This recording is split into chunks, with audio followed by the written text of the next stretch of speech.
Lumipat na raw sa online lending applications ang ilang operator na galing sa Pogo noon ayon sa PAOK. Nabisto yan kasunod ng pagsalakay nila sa opisina ng dalawang app na inirereklamo na nagbabanta at nanghaharas umano ng mga hindi pa nakakabayad sa kanila ng utang. Balitang hatid ni Salima Refran. Pupugutan na po ko ng ulo, huwag daw po ako lalabas kasi babarilin daw po ako. Ipaparate daw po ako. Buong pamilya ko po, papatayin daw po nila. Matinding pagbabanta at pananakot ang dinanas ni Flor. Di niya tunay na pangalan ng di mabayaran ng inutang sa online lending app o OLA. Naisip ko na tapusin na lang lahat. Pero mas inisip ko po yung kapakanan ng anak ko. Mas kailangan po nila ako. Mas kailangan po nila ng nanay. Ang mas matindi, maging mga mahal sa buhay, damay sa mga hinaharas. Yung family namin, ihaharasin din po nila yan. Talagang ginagawa nila ng pornographic material yung mga bata. Kahit grandparents mo, edit po nila yung mukha nun, tapos kung saan nila ilalagay. Mas worse pa po doon, yung iba nilalagay po talaga nila sa website. Maging mga may good credit at good payer, sa pilitan raw na pinaglo-loan muli. Pinagre-reloan ako, kahit ayoko na. Doon nila ako inaharas sa pagre-reloan. 15K yon yung nire-loan nila sa akin. 7K lang yung natanggap ko. Tapos kung ibabalik ko rin yun within a second, kailangan ibalik ko yung 15K. Araw-araw po yan, tatawag po sila, starting po ng 6 a.m. Every 5 minutes, tatawag sila, iba't ibang number, iba't iba rin po yung nagte-text. The more that parang instant yung bigay sa'yo, ang laki ng sacrifice. Lulubog at lulubog ka po kasi ang kanilang interest is 40 to 50%. Bukod pa po sa interest, may mga hidden charges pa sila, mga penalties. So talagang imbis na makaahon ka sa inutang mo na hindi mo naman nakuha ng buo, malulubog ka pa sa interest, malulubog ka pa sa mga penalties. Kaya ang NBI at PAOK sinalakay ang dalawang online lending application sa Makati sa bisa ng search warrant. May nadatnan pang mga script sa mga computer para manghikayat na mangutang, pati na paniningil ng pautang.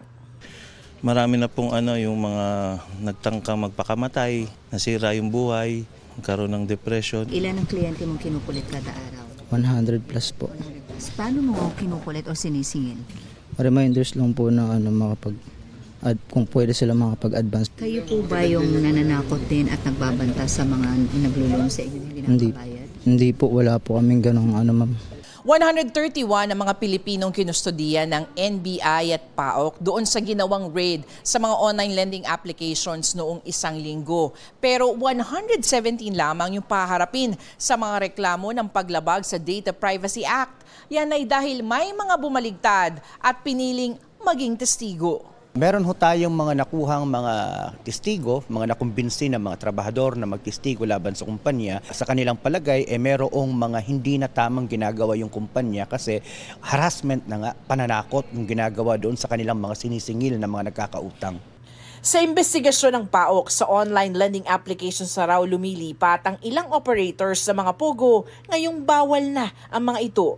Nakita na raw nila ito noong mag-raid sa isang online lending company sa Makati noong October 2023. Malaki din ito. Baka kung pagsasama-samahin mo lahat yan, baka billions din ito.